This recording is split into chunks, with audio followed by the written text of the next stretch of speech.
things go wrong, we practice a lot. So some of the examples, like, hey, the breach happens. How do we handle the breach? The ransomware happens. How do we handle those situations? So we practice a lot, and rightfully so. We need a lot of the practice on it. But there are other areas that's like, what would happen if thinking goes wrong? This is a Security Weekly production. Security Weekly is a resource of Cyber Risk Alliance.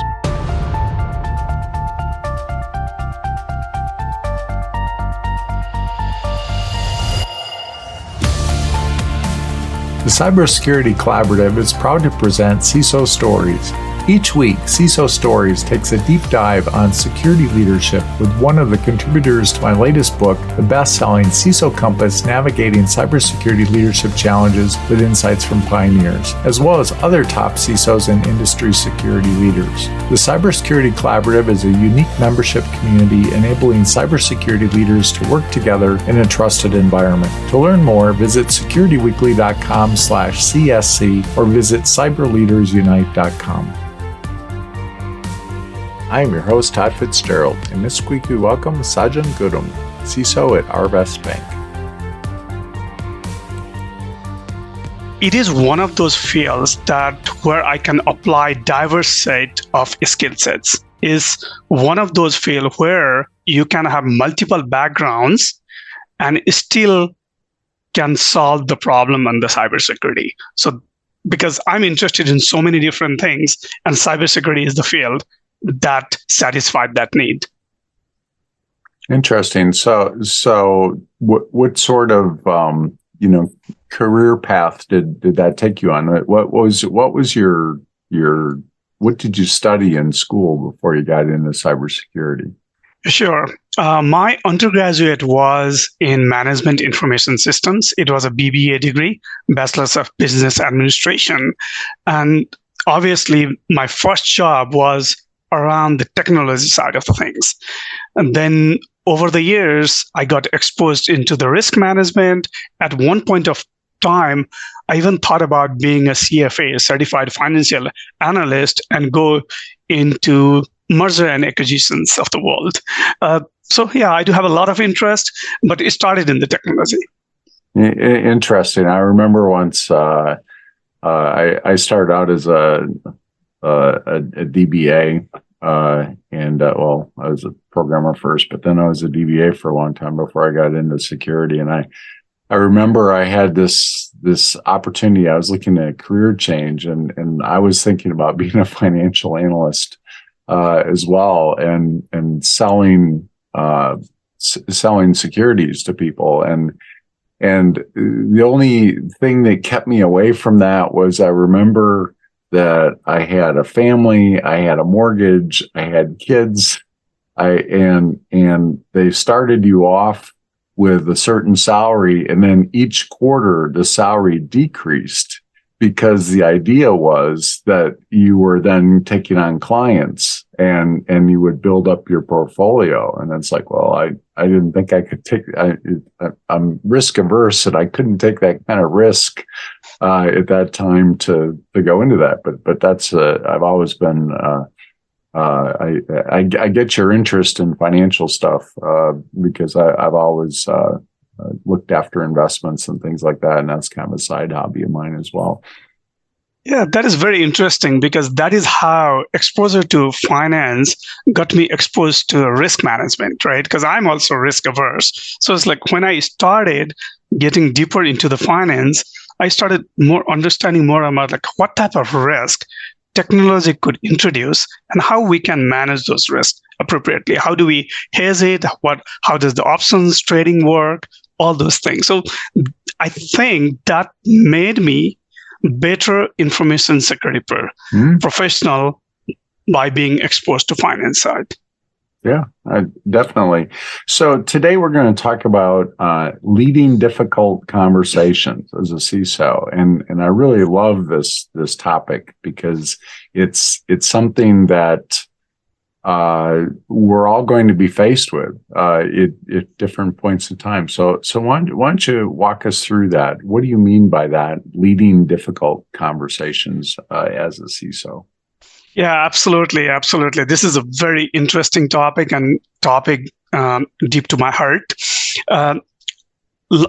I try to categorize those into two buckets, right? One is when things go wrong, and another is when thinking goes wrong. Things go wrong, we practice a lot. So some of the examples like, hey, the breach happens. How do we handle the breach? The ransomware happens. How do we handle those situations? So we practice a lot, and rightfully so. We need a lot of the practice on it. But there are other areas that's like, what would happen if thinking goes wrong? What if we are not thinking the cybersecurity in a deep way? So that is where I do think I have more interest in. So I'll give you some of the examples, right? A lot many time we do tend to think cybersecurity in a deterministic way. But in fact, cybersecurity risk is a probabilistic issue. We need to think in the probabilistic way. But people coming from the technology background like us, we do not have a deep exposure into probabilistic thinking. This is where we need to learn from the other discipline who have been doing this for the longest time. Insurance, actuarial science, they do think in the probabilistic terms. So this is where I do get very interested on. So how do we integrate that kind of thinking into our decision making as CISOs, that we end up with a more probabilistic point of view? Yeah, absolutely. So a couple things, like first, knowing how the things work. So if I'm a CISO and I do not know about the difference between complex and complicated problems, right? So let's think about it. Let's take it through the example. If there is an assembly line, generally, if you provide the same inputs, you do get the same output. There are not much environmental variables that would change the output. But let's think about vulnerabilities. If there is an open vulnerabilities, it may get exploited, it may not get exploited. It depends on a lot of the environmental variables. So in a way, cybersecurity is more like a financial market situations than assembly line. And how does the financial market think? They do think in terms of the probabilistic. We also need to think in the probabilistic terms. So we need to learn more about it. So like in the financial areas where you do all these Monte Carlo simulations to figure out, what your risk and everything is. As a CISO, how does that just show itself up? What should we be doing differently? Should we have some kind of range of outcomes, or how does that look like that can help us manage these different events? Yeah, absolutely. A range of outcomes. And also looking into some specific items, such as what is our loss exposure on each delivery channels. So if I'm a bank, do I know the loss exposure on each of the channel, and have I done the probabilistic methods there? Have we engaged with the business partners to come up with that? So that could be one start. And then thinking in terms of what is the loss that I can accept, tying that to the risk appetite and risk threshold, and also looking into the things like, if it goes beyond that, do we have appropriate insurance to cover that? What should be the premium that we should be paying? What should be the reserve that we should have? So those are the things that we should be talking about. Mm-hmm. Absolutely. I think that's a really good thing to be focusing on, is that we have this range of values that things can happen. So as you also mentioned the understanding our cognitive, I can't even say it, our cognitive biases. How do we manage that? Yeah, absolutely. We all have our bias, and information security people are not immune to that. We come from a certain background. We usually have this protective mindset, and sometimes we do see problems where the problem does not exist. We kind of magnify the problems. So we have to know about it. We have to have the introspection to say like, hey, am I in the groupthink? Do I have the bias on the groupthink? Do I have the bias of contamination effects? Do I have the problem of induction? So those are some of the things, but there are so many other bias. Only when we know about our bias, we can observe the bias in the other people. So that is one area. And about how to address that is maybe take some training on the structured analytic techniques that would help us in understanding our own bias. Even better, if we enroll somebody from our stakeholders group in the same training, that way they are also exposed to that, and we know each other's bias. And what training is that? It is a structured analytic techniques. There's a book on that as well, but this training is provided by, I believe, UMBC. They do provide that training, but it was used by CIA for the longest time.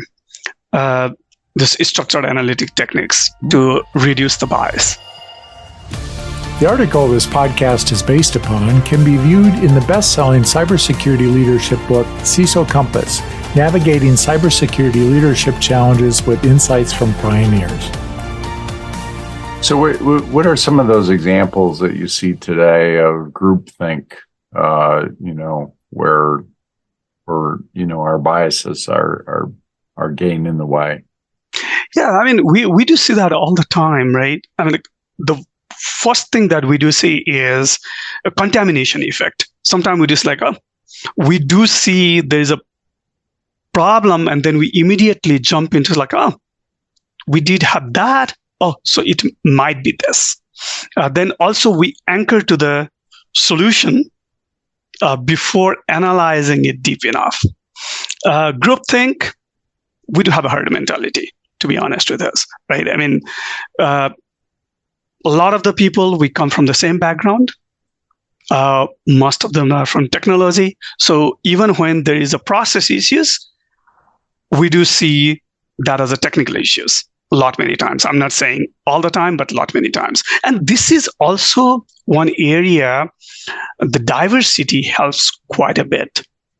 I'm going to double click to what Nicole Ford mentioned in, I believe, episode number 112. How does diversity help? When I do talk about the diversity, I'm not simply focusing on the general diversity like gender, age, racial, but the diversity of thought, diversity of professional background, that is also helpful. Mm-hmm. Yeah, we've done several episodes around inclusion and diversity, and it comes out in every one of those. It's about the diversity of thinking, and to get that,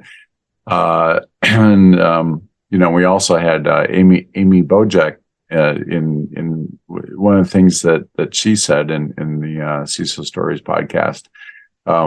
Was that it's great to have that on a team, but if you don't actually leverage that, if you just get a bunch of diverse people and diverse thought, but you don't harness that in some way and actually try to bring that out, then you've just wasted your time recruiting a diverse team. Absolutely. Yeah, we have to be intentional about it. We have to have a plan, and then we have to have some ground rules too, right? Just for the sake of diversity, we cannot just have like the chaos to solve the problem. We need to have some kind of boundary around it. Mm-hmm. You think that, where are CISOs in this cognitive bias when we're going into the boardroom? Are there things that we should be thinking about doing differently? That are there some perceptions that most CISOs tend to have that may be invalid because of groupthink? Could be. Some of the things that I do see is we jump into the problem solving mode before understanding the problem. So we do not listen enough. We do not explore enough. That's what I do see. That's my perception. Again, I may be biased there too, right? Mm-hmm. Yeah. No, I think that's good perspective. And you've also talked about understanding the trade-off between experimentation versus stability. Tell us about that. I see some science experiments with security exploding and going off in the wrong direction. Yeah, absolutely, right. So at the end of the day, this is a risk versus reward decision. I know we need to support the digital transformation. We need to support the fail fast approach. That's not going to go away. But we need to have a different lens with the risk profile and risk appetite. A CISO has to understand the risk appetite, risk profile for the entire organization. What is acceptable risk, right? And then also think in terms of the connectivity of the issues. Let's take an example. One system going down, or two different systems going down at a different times does not have the same impact as two systems or multiple systems going down at the same time. If a CISO does not have understanding of that interconnectedness, we'll have the issues. Right? So this is where I do tie this to systems thinking. How good are we on the systems thinking world? Do we understand that? That is also an area that we need to explore further. Seems like CISOs put a lot of emphasis into individual controls, and we're all going down the NIST cybersecurity framework, and picking out those controls. But how much time are we spending looking at those business processes across the environment? Not enough, right? Understanding the business processes, the whole spectrum of it, and then thinking about a lot of other interconnected issues as well. Not enough. I don't think we are doing that enough. So how do we get at this risk appetite? Who decides that, and how does the CISO make sure that we're operating within that risk appetite? Yeah, this is a group effort. No one person decides that. No board of directors decides that. We need to have we need to understand the overall loss exposure we do have, or risk exposure we have. And then as a combined effort, we need to come up with, hey, this is acceptable. And that changes according to the environment. One company cannot have the same risk appetite forever. It changes. It changes in the market. It changes on the economic volatility and all those things. But it's a group effort. Mm-hmm. So, in today's world with ransomware attacks and everything else that we've had, is that risk appetite? Do you think that's getting bigger, or are we narrowing it down, or where are we on the risk appetite? I think also depends on what organization is trying to do. If organization is trying to move very fast in this environment, we may be introducing more risk to the environment. That means our risk appetite has to increase, right? Because if we do not increase our risk appetite, we may not be able to capture on the business opportunities. But how are we addressing that? Does that mean, are we going to increase our insurance as well? Are we going to make security more stronger? Because if we are increasing the risk appetite in this environment, we need to increase security posture as well at the same time, right? We cannot simply increase the risk appetite without addressing the control, the gaps we have. So have you been successful in, as your risk appetite goes up, that you've gotten more money for more projects to support that in your risk so that your risk posture is able to support that? Yeah, absolutely, right? Because we have to calibrate, and at the same time, we have to think about like, hey, is it an acceptable for us, right? Sometimes it's like, oh, our appetite is high, but if we are not supporting that with the corresponding dollars, initiatives, and all, I think we are doomed for failure. And run from that employer, right? Absolutely. I mean, run from everywhere.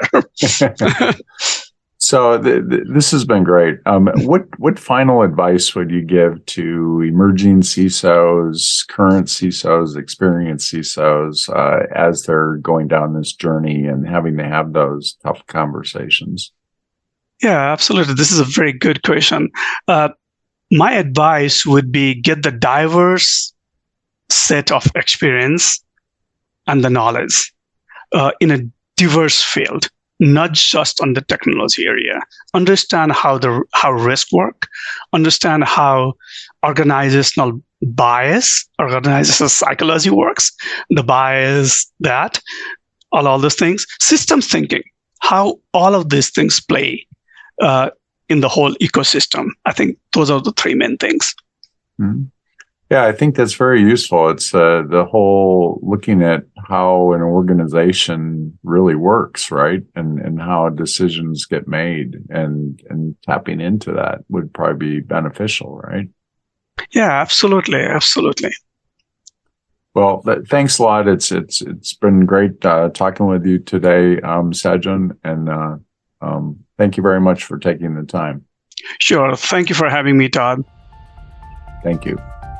Visit more CISO Stories podcasts on securityweekly.com, where you will find an index to prior episodes. The Cybersecurity Collaborative is a unique membership community enabling cybersecurity leaders to work together in a trusted environment.